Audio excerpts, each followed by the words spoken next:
Good afternoon, everyone. My name is Siddharth Sharma, and my student ID is 331333787. I am presenting my analysis on HSBC's risk management strategies and strategic decisions. This is part of my coursework for data science and insights for decision making, and that was under the guidance of Mr. Vytas. An outline of my presentation that I will start.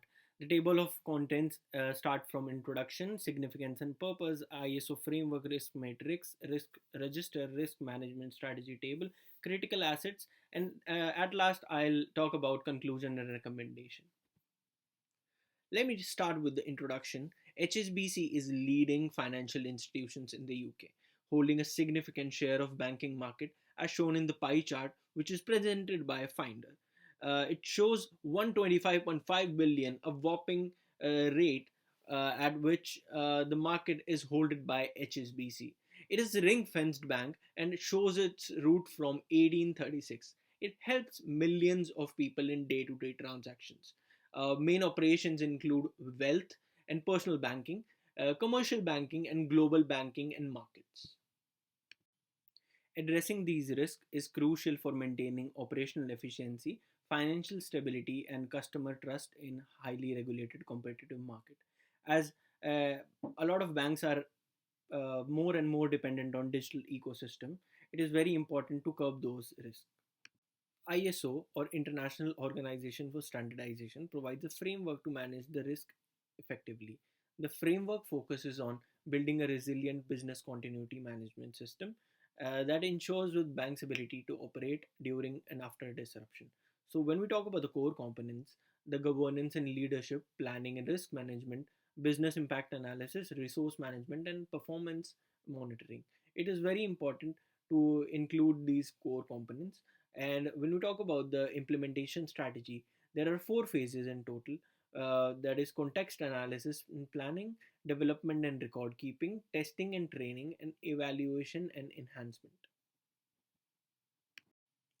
HSBC uses a risk matrix to prioritize potential threats. This tool evaluates a risk based on their likelihood and impact, starting from 0 to 5, 0 being the least and 5 being the highest.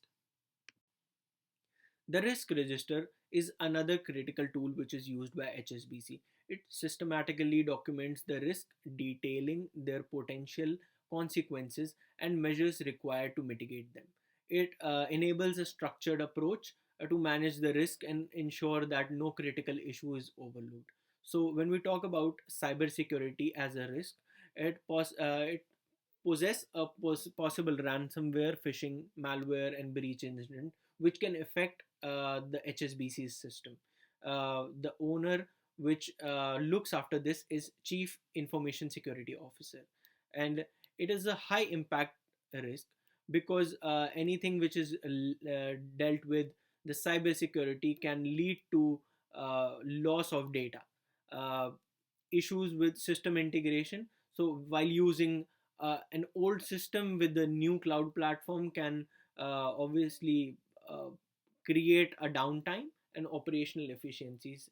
It is looked by a chief technology officer. Data protection and privacy. It is very important that sensitive data access is not given without authorization or breaches that violate GDPR and other regulations. It's a high impact risk which is dealt with data protection officer. When we talk about obsolete technology, it is one of the main causes. High maintenance expenses and a competitive advantage are caused by outdated infrastructure.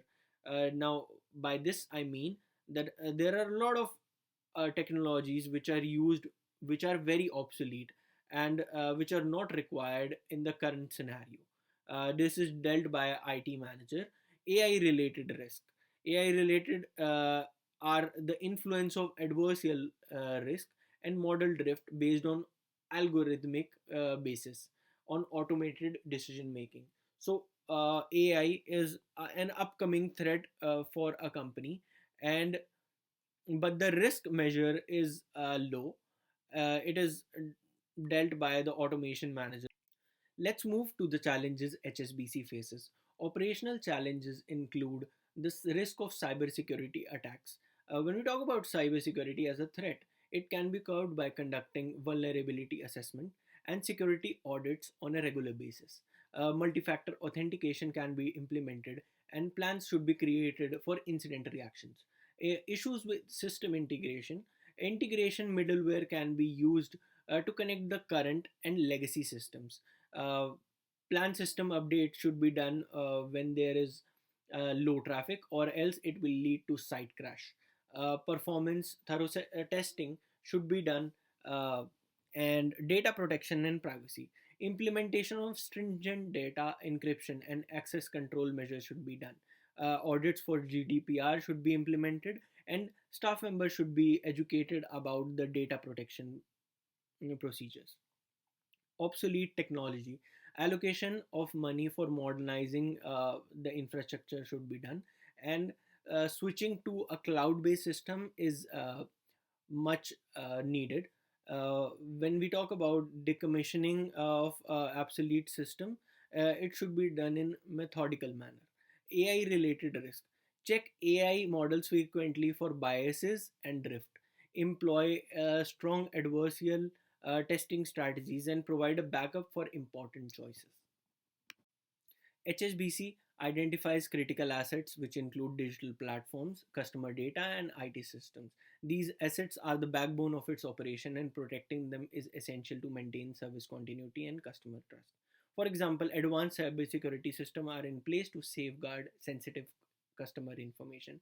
There are two types of assets: tangible and intangible. Tangible include network infrastructure, data centers, processing facilities. Intangible include customer data, core banking software, and banking license and regulatory compliance. In conclusion, HSBC's ability to manage risk is crucial for its success in today's digital and highly competitive banking environment. By leveraging ISO 22301 framework, tools like risk matrix and risk registers can be used to curb the dynamic technological risk. HSBC is a global leader, and providing the ISO 2230 framework can help in business continuity. The critical asset protection should be done, making sure the protecting the key assets, and strategic risk management should be used to mitigate these risks. I recommend that HSBC continues to invest in advanced cybersecurity, regularly updates its risk management tools, and works closely with the regulators to stay compliant and ahead of the competition.